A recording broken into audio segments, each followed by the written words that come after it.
नमस्कार, मैं हूं हितेश व्यास। 23 में प्रदेश, 24 में देश, हमारा खास इलेक्शन बुलेटिन आप देख रहे हैं। केंद्रीय गृह मंत्री अमित शाह 5 जुलाई को छत्तीसगढ़ आ सकते हैं और एक दिन यहां रुक भी सकते हैं, जबकि प्रधानमंत्री नरेंद्र मोदी 7 जुलाई को रायपुर आ रहे हैं। और इन दोनों ही बड़े नेताओं के दौरे से पहले राजनीतिक बयानबाजी का दौर यहां पर तेज है। कांग्रेस और भाजपा नेताओं में लगातार जुबानी जंग बढ़ती जा रही है। इसी कड़ी में कवासी लखमा ने कर्नाटक का उदाहरण देते हुए बड़ा हमला बोला है, तो उस पर पलटवार भी भारतीय जनता पार्टी नेताओं तरफ से किया गया है। इसी मुद्दे पर बड़ी बहस होगी और दिखाएंगे कि जिस तरह से ये बहसबाजी हो रही है और कर्नाटक के विधानसभा चुनाव के बाद कांग्रेस पार्टी किस रणनीति के साथ आगे बढ़ रही है, क्योंकि जहां पर भी अब बात होती है, बात हनुमान की आती है, बात कर्नाटक की जीत की आती है। इसको लेकर क्या रणनीति, इस पर बात करेंगे। दो मेहमान हमारे साथ जुड़ेंगे, लेकिन पहले रिपोर्ट देखिए कि कहां पर कवासी लखमा ने क्या कहा और उसके बाद क्या पलटवार हुआ है।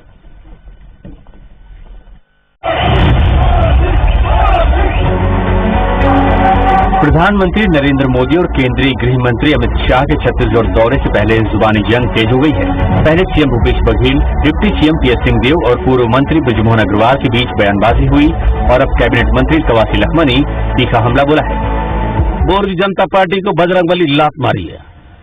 अभी भगवान भी उनके साथ नहीं है, बजरंगबली भी नहीं है, फिर आदमी कहां से रहेंगे। इसलिए आने वाला समय में दक्षिण भी हमारा, उत्तर भी हमारा। इधर कांग्रेस नेताओं के तंज से भाजपा खेमे में जबरदस्त नाराजगी है। बीजेपी प्रदेश अध्यक्ष अरुण साव और नेता प्रतिपक्ष नारायण चंदेल ने मोर्चा संभाला और कांग्रेस को करारा जवाब दिया। कांग्रेस पार्टी घबराई हुई है, डरी हुई है और इस कारण से आज वो अनाप शनाप बोलने पर मजबूर हो रहे हैं।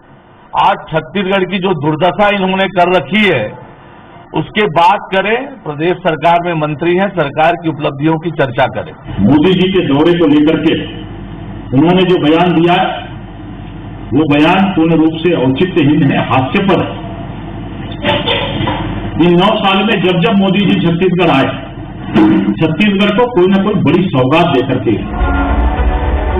चुनावी साल में छत्तीसगढ़ में दिग्गजों का दौरा बढ़ता जा रहा है। भाजपा के अलावा कांग्रेस और आम आदमी पार्टी के बड़े नेता भी लगातार दौरा कर रहे हैं। ऐसे में एक ओर चुनावी मैदान में मुकाबला दिलचस्प होता जा रहा है, तो दूसरी ओर जुबानी जंग सियासी तपिश बढ़ा रही है। Bureau report, IBC 24। तो जाहिर सी बात है कि जैसे जैसे चुनाव नजदीक आते जा रहे हैं, जुबानी जंग का सिलसिला और तेज हो रहा है और आगे ये और भी तेज होगा। तो मोदी शाह का जो प्लान है उस पर कवासी लखमा ने एक तरह का बजरंग बाण चलने की यहां पर कोशिश की है। दोनों ही हमारे साथ जुड़ चुके हैं। हमारे साथ में स्टूडियो मौजूद है कांग्रेस पार्टी से नेता और प्रवक्ता नितिन भंसाली जी और साथ ही श्रीचंद सुंदरानी जी, भारतीय जनता पार्टी के नेता और पूर्व विधायक। आप दोनों का बहुत बहुत स्वागत है। सुंदरानी, सबसे पहले शुरुआत आपसे, आपकी प्रतिक्रिया के साथ में। जब कहीं पर भी किसी चुनाव का जिक्र आ रहा है, कोई बयानबाजी का जिक्र आता है, कांग्रेस पार्टी के नेता कर्नाटक का बयान का जिक्र करना नहीं भूलते। कर्नाटक के साथ साथ हिमाचल प्रदेश को भी साथ में जोड़ देते हैं और खासतौर पर कर्नाटक में विधानसभा चुनाव के दौरान जिस तरह से हनुमान और बजरंग दल को लेकर वहां पर चुनावी रणनीतियां बनाई गई थी, इसको लेकर भी निशाना एक बार फिर से कवासी लखमा ने कहा है। क्या कहेंगे? देखिए हितेश जी, कर्नाटक, हिमाचल प्रदेश हो, छत्तीसगढ़ हो या प्रदेश के अन्य प्रदेश के भाग हो, अलग अलग राज्य की अलग अलग परिस्थितियां देश में निर्मित होती है और चुनाव अलग अलग मुद्दों पे चुनाव लड़ा जाता है। कर्नाटक एक इन्होंने जीत लिया या हिमाचल जीत लिया, इनको ऐसा लगता है इन्होंने पूरा देश जीत लिया। अभी 15 राज्यों में भारतीय जनता पार्टी की सरकार है और छत्तीसगढ़ में ये चला चली की बेला में है। ये हनुमान जी का कितना भी नाम ले ले, राम जी का कितना भी नाम ले ले, कौशल्या माता जी का कितना नाम ले ले, लेकिन इनकी के ऊपर जनता विश्वास नहीं करने वाली। ये दिखावा है। राम के नाम पे, राम के अस्तित्व पे प्रश्न चिन्ह खड़ा करते थे। आज ये क्या बात करेंगे? और फिर अमित शाह जी 2 घंटे के लिए छत्तीसगढ़ आते हैं तो ये डरते हैं, अब 2 दिन के लिए आ रहे हैं तो डर रहे, और प्रति माह आ जाएंगे तो डरते। लेकिन कवासी लखमा ने खासतौर पर जो बात कही है कर्नाटक विधानसभा चुनाव के नतीजों के संदर्भ में, उन्होंने कहा कि भगवान भी साथ नहीं दिए तो अब जनता क्या साथ देगी? क्योंकि जैसा मैंने जिक्र किया कि वहां पर खासतौर पर बजरंग बली का मुद्दा बनाया गया, तो जो राम और बजरंग बली के इर्द गिर्द कहीं न कहीं भारतीय जनता पार्टी की सियासत थी, क्या आपको लगता है कि कांग्रेस ने अब उसको भी कैप्चर किया है, खासतौर पर कर्नाटक में? देखिए, कर्नाटक का मैंने कहा ना पहले ही कि वहाँ अलग अलग राज्य की अलग अलग परिस्थितियां होती थी जी। और कर्नाटक को कैप्चर करने से क्या होगा, एक राज्य इनको अगर मिला है तो कई राज्य भी इनके हाथों से निकले, लगातार निकले, और छत्तीसगढ़ निकलने जा रहा है, मध्य प्रदेश पहले ही निकल चुका है, हिमाचल में फिर से भारतीय जनता पार्टी की सरकार। हम लेंगे एक के बदले दो लेंगे इनसे, आप चिंता मत करिए तेज जी, हम ये जवाब देंगे। भंसाली जी, ये कितना भी हनुमान जी का पाठ पढ़ दिया जाएगा, और वो कह रहे हैं कि लगातार जिस तरह से केंद्र के बड़े नेताओं के दौरे हो रहे हैं, कांग्रेस पार्टी के नेताओं में घबराहट बढ़ रही है, इसलिए इस तरह की बयानबाजी हो रही है। नितिन जी, कोई घबराहट नहीं है। सबसे अच्छी बात तो ये है कि छत्तीसगढ़ में भाजपा के पास नेता ही नहीं है। इनकी पूर्व प्रभारी ने कहा कि मोदी जी के चेहरे पर लड़ेंगे, और वर्तमान के प्रभारी कहे कि कमल के फूल पे लड़ेंगे, जो फूल मुरझा चुका है। तो ये बाहर से कभी देश के गृह मंत्री अमित भाई शाह आ रहे, कभी राजनाथ सिंह आ रहे, कभी गिरिराज सिंह आ रहे, अभी देश के परिधान मंत्री नरेंद्र भाई मोदी आ रहे। तो आएंगे तो क्या देंगे ये बताएं। और बिल्कुल कवासी लखमा जी ने सही बात की कि भगवान तो इनके साथ है ही नहीं। भगवान भी जब राक्षसों का मूल स्वरूप जान लेते तो उनका साथ नहीं देते। तो ये राक्षस रूपी जो इनके नेता जो पूरे देश में घूम घूम कर जो ये सपना देख रहे हैं कि कर्नाटक एक राज्य चला गया, दो राज्य चले गए तो क्या हुआ, पूरे देश की बारी है। तो चला चली की जो बेला है ये 2024 में तय है।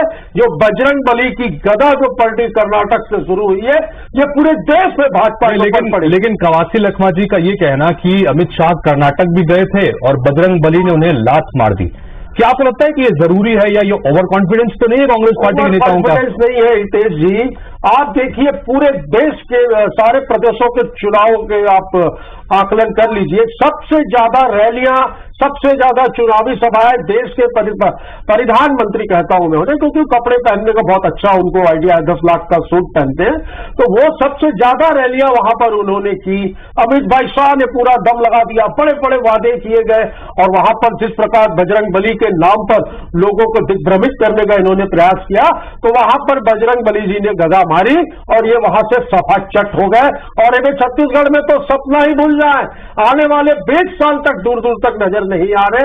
आए नेता, छत्तीसगढ़ का टूरिज्म बहुत अच्छा है, इनको महादंतेश्वरी के दर्शन करवाइए, ले जाइए, घुमाइए, कुछ नहीं होगा। आने वाले 20 साल तक भूल जाइए छत्तीसगढ़। ये दिव्या स्वप्न है, मदमस्त हाथी पे सवार है। ये हमारे आदरणीय अमित शाह जी हो या नड्डा जी का दौरा हुआ हो, राजनाथ जी का दौरा हुआ हो, फिर प्रधानमंत्री जी की 7 तारीख की सभा है, 5 तारीख को भाई अमित शाह जी फिर वापस आ सकते हैं, और निश्चित रूप से उनके कार्यक्रम आगे भी बनेंगे। इससे जो फिजा छत्तीसगढ़ की बदली है पिछले दिनों, उससे कहीं न कहीं कांग्रेस में बौखलाहट है। अगर बौखलाहट की, हम तो कभी चिंता नहीं करते, प्रियंका जी आ जाए, राहुल जी आ जाए और खड़गे जी आ जाए, इनका राष्ट्रीय अधिवेशन हो जाए, कोई भारतीय जनता पार्टी की पेट में दर्द तो नहीं हुआ। आज इनके पेट के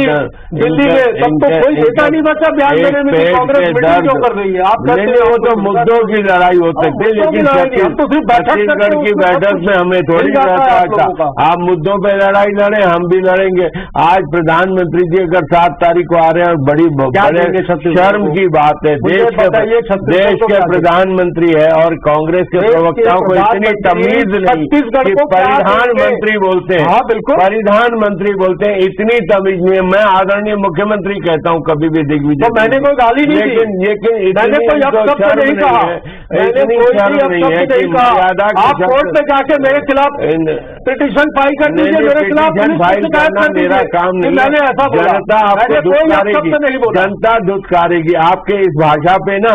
आप जिस प्रकार की भाषा का उपयोग करते हैं, आप बड़ा काम करते हैं इस प्रकार। ठीक है, जो सुंदरानी जी ने कहा वही मेरा सवाल नितिन जी आपसे भी, कि अगर केंद्र के नेता यहां पर आ रहे हैं, प्रधानमंत्री आ रहे हैं और अमित शाह भी आ रहे हैं, बाकी तमाम गृह मंत्री और बड़े दिग्गजों के नेता भी हो रहे हैं, आप ये कह रहे हैं कि हमने तो यहां पर इतना जबरदस्त काम किया है कि आने वाले 20 साल तक यहां पर कोई फर्क नहीं पड़ने वाला, तो फिर इस पर चिंता क्यों, फिर इस तरह की बयानबाजी क्यों, क्या ये घबराहट नहीं है? चिंता की बात यह है कि वो देश के प्रधानमंत्री हैं, छत्तीसगढ़ के तो नहीं है, पूरे देश के, जिसमें छत्तीसगढ़ भी है।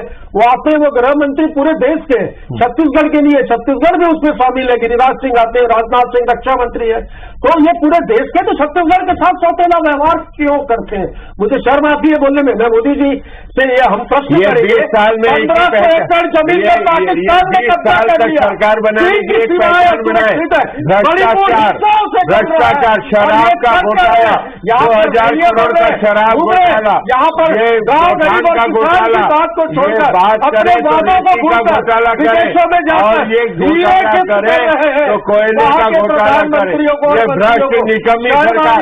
अरे ये 20 दिन रहने लायक नहीं, ये शर्म से डूबना तो इनको चाहिए। जिस प्रकार से इनके ऊपर आरोप लगे, जिनके नेता इस बात का लगाया था, आज मैं पूछना चाहता हूँ, 15 साल की सरकार में एक घोटाले का आरोप नहीं कर पाए, और आरोप तो है आपके, घोटाले के आरोप तो आपके ऊपर आए, पर हाँ उनसे प्रश्न पूछा सुनिए काम करें, कार्यकाल चैन से निकाल। देश के मुद्दों के साथ साथ हम खासतौर पर छत्तीसगढ़ की यहाँ पर सियासत की बात कर रहे हैं। छत्तीसगढ़ के विधानसभा चुनाव में कितना असर पड़ने वाला है उस पर हम बात कर रहे हैं, तो थोड़ा सा हम इसी छत्तीसगढ़ के इर्द गिर्द ही रहे तो बेहतर है। सुंदरानी जी, अक्सर ये कहा जा रहा है, लगातार अभी जिस तरह से एक के बाद एक केंद्र के बड़े नेताओं के यहाँ पर दौरे हो रहे हैं, प्रधानमंत्री भी आ रहे हैं, उनके कुछ अपने अलग कार्यक्रम भी हैं, लेकिन जाहिर तौर पर अब इसमें यह कहा जा रहा है कि स्थानीय नेताओं को तवज्जो नहीं दी जा रही है, लोकल लीडरशिप को आगे नहीं किया जा रहा है, इसलिए वहां से केंद्र के बड़े नेताओं को यहाँ पर लाया जा रहा है और उन्हीं के जरिए चुनाव लड़ने की तैयारी यहाँ पर बीजेपी कर रही है, चेहरा नहीं है। इस पर क्या कहेंगे? देखिए हितेश जी, यही तो भ्रम फैला जा रहा है कि प्रधानमंत्री जी सिर्फ छत्तीसगढ़ आए क्या? अमित शाह जी छत्तीसगढ़, आज अमित शाह जी उत्तर प्रदेश में थे, कल प्रधानमंत्री जी कुछ दिन पूर्व मध्य प्रदेश में थे, मध्य प्रदेश में भाजपा की सरकार, यूपी में भाजपा की सरकार। चूंकि प्रधानमंत्री जी के 9 साल का कार्यकाल पूरा हुआ है, 9 साल की उपलब्धियां लेकर हम जनता के बीच में जा रहे हैं और देश के सभी राज्यों में जा रहे हैं, बिहार भी गए, उत्तर प्रदेश भी गए, राजस्थान भी गए, हिमाचल में भी गए और महाराष्ट्र में भी गए और छत्तीसगढ़ में भी आ रहे हैं। तो निश्चित रूप से ये राष्ट्रव्यापी दौरा है, प्रधानमंत्री जी का ये समय समय पे दौरा होता है और जहां भी जाते हैं करोड़ों अरबों रुपए की सौगातें लेके जाते हैं। बड़े शर्म की बात है, कांग्रेस पार्टी की सरकार पे मुझे शर्म आता है कि ये सर छत्तीसगढ़ की सरकार प्रधानमंत्री से लोक कल्याणकारी अरे मुझे बात करने दो, बीच में मत बोला करो, बीच में मत बोला करो, ठीक है बिल्कुल बीच में मत बोला करो। अरे मैं वैसे बोलूंगा आपसे, आपकी आदत पड़ गई, आप गलत आदत पड़ गई, आप हमेशा गलत व्यवहार करते हैं, आप जबान हल्की, आप आदमी हल्के हो, अच्छा व्यक्तिगत आप हल्के प्रवक्ता, ये व्यक्तिगत बात, बिल्कुल आप हल्के शब्दों का उपयोग करते हो। आप दोनों से निवेदन है, आप दोनों से निवेदन है, देखिए आपसे व्यवधान ऊपर करने वाले आप विवेक को खराब करने वाले, ठीक है नितिन जी, सुंदरानी जी, आप दोनों बहुत ही सभ्य हैं। मैं रितेश जी हजारों बार बैठा हूँ, लेकिन मैं सवाल नितिन जी, ये लगातार अमर्यादित मैं दोनों से निवेदन कर रहा हूँ कि दोनों से निवेदन कि हम लोग मुद्दे पर रहे, मुद्दे पर अगर बातचीत होगी तो बेहतर है। बीच में बोलेगा तो मैं भी बोलूंगा, ठीक है बंसाली जी, मेरा बंसाली जी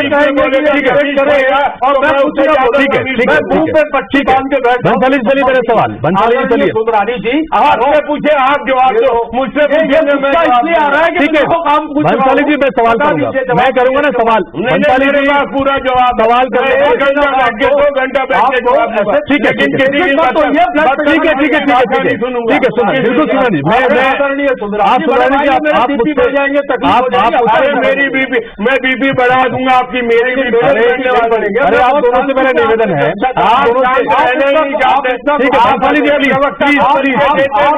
आप अच्छे प्रवक्ता का परिचय देते सबको देख रहे हैं, वो जनता देख रही है कि आपकी सरकार प्रधानमंत्री जैसे व्यक्ति के खिलाफ अमर्यादित भाषा का उपयोग। बंसाली जी प्लीज, सुंदरानी जी प्लीज, ठीक है बंसाली जी, आप जो सवाल करना चाह रहे हैं सवाल करने का हक तो कम से कम मेरा है, वो मुझे दीजिए, आप लोग जवाब दीजिए। आप लोगों को इसलिए मत बुलाया गया है, आपको लग रहा है कि अगर कुछ गलत कह रहे हैं तो उसके बाद अपनी बारी में बोलिएगा। वो छोटा सा निवेदन ये है, आपका जो सवाल है वही सवाल मैं पूछूंगा भी, लेकिन एक सवाल मेरा भी ये है। आप अभी उपलब्धियों के संदर्भ में बात कर रहे थे, कवासी लखमा जी के लिए भारतीय जनता पार्टी नेता कह रहे हैं कि वो अपनी उपलब्धियां बताएं। वो अगर कह रहे हैं कि हमने कर्नाटक में कर दिया और अमित शाह को जो है लात मार दी और बजरंग बली ने, अपनी उपलब्धियां गिनाए ना, आप अपनी लाइन को बड़ा कीजिए। क्या उपलब्धियां हैं कवासी लखमा जी की, आप बताइए। 400 बंद पड़े स्कूल थे बस्तर में हितेश जी, इनके शासनकाल में, जहां पर स्कूल की बिल्डिंग खड़ी होने से पहले नक्सली उसको बम से उड़ा देते थे। ये कवासी लखमा जी ही हैं, बस्तर के लोकप्रिय और जनप्रिय नेता, जिन्होंने ये डिमांड रखी और आज वो 400 स्कूल वहां पर शुरू हो चुके। नक्सलवाद एकदम खात्मे की ओर है। आज बस्तर में जो ये बस्तर नक्सलवादियों के गोलियों के नाम से जाना जाता था, आज वो स्कूल की घंटियां, वहां पर गोलियों की आवाज नहीं, स्कूल की घंटियों की आवाज सुनाई दे रही है। आज 65 प्रकार के लघु वनोपज की खरीदी हो रही है। आज तेंदुपत्ता का जो प्रति मानक बोरा जो 2500 दिया जाता था वो 4000 दिया जा रहा है। आदिवासियों पर जो फर्जी केस दर्ज किए गए थे नक्सली बताकर, उसमें से लगभग 1300 आदिवासियों को इन केसों से जेलों से रिहा किया गया है। ये सारे कामों में कवासी लखमा जी बिल्कुल शामिल है, उस क्षेत्र के लोकप्रिय नेता है। और उन्होंने जैसा कहा बजरंग बली, सिमरानी जी इस पर काउंटर कीजिएगा, प्रसन्न नहीं है बजरंग बली की गदा, ठीक है, इस पर काउंटर भी कीजिएगा सिमरानी जी, जो बात यहाँ पर कह रहे हैं कवासी लखमा के कामों के संदर्भ में। और दूसरा ये सवाल कांग्रेस पार्टी भी पूछ रही है कि भारतीय जनता पार्टी की तरफ से या प्रधानमंत्री की तरफ से छत्तीसगढ़ को क्या मिला इन 9 सालों के दौरान, बताइए। देखिए हितेश जी, प्रधानमंत्री जी से अगर 9 साल में क्या मिला ये अगर प्रश्न पूछते हैं तो किसान सम्मान निधि का अगर पैसा पूरे देश में बट रहा है तो छत्तीसगढ़ के लोगों को बट रहा है। प्रधानमंत्री जी ने उज्ज्वला गैस योजना से 9 करोड़ गैस के कनेक्शन बांटे तो छत्तीसगढ़ के लोगों को भी बांटे। जनधन खाते खुलवाए तो निश्चित रूप से छत्तीसगढ़ के लोगों को भी मिले। और अगर मुद्रा बैंक के माध्यम से 18 करोड़ नौजवानों को रोजगार दिया, 50,000 से 10 लाख का बिना गारंटी के ऋण देकर, तो कहीं न कहीं वो छत्तीसगढ़ के लोगों को भी मिला। और लगातार जो योजनाएं जो प्रधानमंत्री जी ने बनाई, और आज भी अगर 14वें वेतन आयोग, 15वें वित्त आयोग का पैसा जो केंद्र से आ रहा है, तो कहीं न कहीं छत्तीसगढ़ में भी उतना ही पैसा आ रहा है। स्मार्ट सिटी के माध्यम से जितना पैसा आया, शहरों में नगर निगम के माध्यम से जो खर्च किया गया, वो पूरा का पूरा पैसा केंद्र से आया। केंद्र का जो लाभ हिस्सा आता है वो राज्य को मिलता है। प्रधानमंत्री जी ने वंदे भारत एक्सप्रेस दिया तो आज छत्तीसगढ़ को कहीं न कहीं प्रधानमंत्री जी ने दिया। और आज जितनी भी योजना, जितने सड़कों का जाल नितिन गडकरी जी ने बिछाया है, उसमें एक पैसा छत्तीसगढ़ सरकार का नहीं, एक काम भूपेश बघेल की सरकार ने, भंसाली जी बोलिए, भूमि पूजन जितने भी भंसाली जी बोलिए, पार्टी की सरकार। ठीक है सुंदरानी जी हो गया, भंसाली जी बोलिए, भंसाली जी बोलिए, बोलिए प्लीज, पूछ लेता हूँ, प्लीज बोलिए। नहीं बीच में मत बोलो, आप बोलो, आप मैं नहीं बोलूंगा, बोलिए आप। उज्ज्वला की बात की, उज्ज्वला योजना की बात की तो कनेक्शन दे दिया। आज की तारीख में सिलेंडर नहीं खरीद पा रहे हैं वो हितग्राही, ये स्थिति, क्योंकि 1200 रुपए सिलेंडर के दाम हो चुके। इन्होंने बोला कि खाता खुलवा दिया, खाते में पैसा कितना ये बताइए ना। खाता खुलवा देने से क्या बात हुई, खाते में अकाउंट में बैलेंस क्या, जीरो बट्टे सन्नाटा। ये किसान सम्मान निधि की बात करते, ऊंट के मुंह में जीरा, किसानों की आय तो आपने दुगुनी करने की बात कही थी सुंदरानी जी, लागत 4 गुनी कर दी। आप वंदे भारत ट्रेन की बात कर रहे, इसकी आवश्यकता नहीं है वंदे भारत ट्रेन की आवश्यकता छत्तीसगढ़ को। आप देखिए हमारे जो हिस्से के जो पैसे निकलते छत्तीसगढ़ के, भाई साहब वो दे दीजिए। वंदे भारत ट्रेन के किस्से तो देखने को मिल रहे हैं वीडियो में और सोशल मीडिया पे कि छत से पानी टपक रहा है। ये कौन सी योजना है आपकी? ठीक है, तो हाँ संक्षेप में, ठीक है, बताइए सुंदरानी जी, आप कुछ कहना चाहते हैं? समय की कमी है।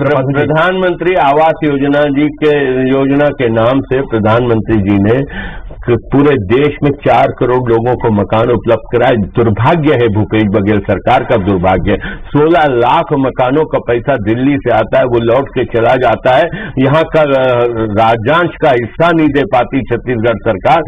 कर्जे में डूबी हुई सरकार, कंगाली के कगार पे पहुंची है सरकार, गरीबों के छत का हक भी छीनने का काम करती है, जो देना चाहते हैं। 2 वर्षों में जितना कर्जा केंद्र सरकार ने ले लिया, आजादी के बाद नहीं लिया होगा। किसी सरकार ने इतना कर्जा ले लिया है? पूरा देश जो है ये तो गिरवी रखा हुआ है। उसके बाद ये किस कर्जे की बात कर रहे? कर्जा तो इन्होंने भी लिया था, 2.5 लाख करोड़ रुपए तो गुजरात की सरकार कर्ज लेके बैठी है। उत्तर प्रदेश पूरा कर्ज लेने के मामले में पूरे देश में दूसरे नंबर पर है। तो कर्जे की बात मत करिए। हम कर्जा लेते हैं, पर हम कर्जा सेठों साहूकारों को लाभ पहुंचाने के लिए नहीं, गरीब किसान के, मजदूर के जेब में कैसे पैसा जाए इन योजनाओं का। संक्षेप में मैं क्लोजिंग के लिए आ रहा हूं जी, 50% ठीक है। सवाल ले लीजिए, सवाल फाइनल कमेंट के लिए आ रहा हूं मैं, क्योंकि समय जो है हमारे पास। फाइनल कमेंट ये कि लगातार बात छत्तीसगढ़ की लड़ाई की हो रही है, लेकिन दुहाई कर्नाटक की दी जा रही है। इसको किस तरह की चुनौती के रूप में देखते हैं? 20 सेकंड में बताइए खाली। कोई चुनौती छत्तीसगढ़ में नहीं है। छत्तीसगढ़ में कांग्रेस धराशायी होगी। कांग्रेस को गलतफहमी में लोगों ने वोट दिया, लोगों ने वोट दिया था शराबबंदी के लिए, इन्होंने शराब का किया घोटाला, कोचियों से शराब बिकवाया। जितने घोटालों की तो कोई चुनौती नहीं है बंसाली जी, 20 सेकंड के भीतर नहीं है। सिर्फ चिल्लाते रहे, वो भी अभी 1 साल भर में चिल्ला रहे। 4 साल तो चिल्लाना भी बनता। अपने घर में एयर कंडीशन के कमरों में घुसे हुए थे, अब ये 1 साल में निकल। एक भी मामला ये सिद्ध करते, कुछ सिद्ध नहीं करना है। केंद्रीय एजेंसियों को तो आरोप प्रत्यारोप का सिलसिला, जुबानी जंग का सिलसिला, और किस तरह से ये तगड़े तरीके से आगे देखने को मिलेगा, यहाँ आज इस चर्चा के दौरान, बहस के दौरान भी देखने को मिला। तो कुल मिलाकर अब इंतजार करना होगा कि जैसे जैसे अब आगे और नेताओं के दौरे होंगे, उसके बाद किस तरह की जुबानी जंग देखने को मिलती है और क्या क्या और दाव पेच यहाँ पर सियासत के तौर पर सियासतदानों द्वारा खेले जाते हैं। फिलहाल आप दोनों का बहुत बहुत शुक्रिया। इसी के साथ फिलहाल इस बुलेटिन में इतना ही।